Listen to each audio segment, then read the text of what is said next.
একদিকে ইতিহাসের রাত, অন্যদিকে কষ্টের স্মৃতি। বিশ্বকাপের মঞ্চে প্রথম জয় তুলে নিতে কানাডা লিখল নতুন ইতিহাস, আর 6 গোলে বড় হারে কঠিন ধাক্কা খেল কাতার। কানাডা বনাম কাতারের ম্যাচে কী বা ঘটল? শুরু থেকেই আক্রমণাত্মক ফুটবল খেলতে থাকে কানাডা। ম্যাচের 16 মিনিটে সাইল লারিনের গোলে এগিয়ে যায় কানাডা। এরপর 29 মিনিটে জোনাথন ডেভিড ব্যবধান বাড়ান। প্রথমার্ধের যোগ করা সময়ে আবারও গোল করে জোনাথন ডেভিড। ফলে বিরতিতে 3-0 গোলে এগিয়ে যায় কানাডা। দ্বিতীয়ার্ধে থামেনি কানাডার আক্রমণ। 64 মিনিটে নাথান ডিলান সালিবা, 75 মিনিটে কাতারের আত্মঘাতী গোল, আর ম্যাচের শেষ মুহূর্তে 90+2 মিনিটে হ্যাটট্রিক পূরণ করেন জোনাথন ডেভিড। শেষ পর্যন্ত কানাডার জয় 6-0 গোলে।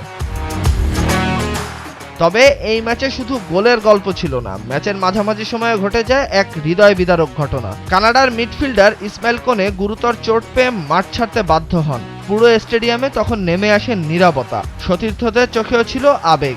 অন্যদিকে কাতারের জন্য রাতটা ছিল হতাশার। যে দলটি আগের ম্যাচে লড়াই করে পয়েন্ট পেয়েছিল, এবার তারা কানাডার গতি আর আক্রমণের সামনে নিজেদের ধরে রাখতে পারেনি।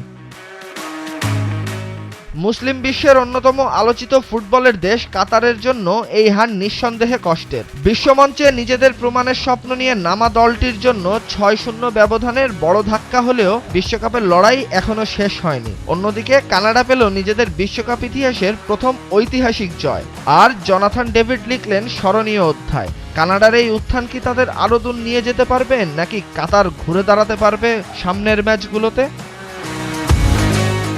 তাহসিনুল বাকি ফাহিম, ভোরের কাগজ।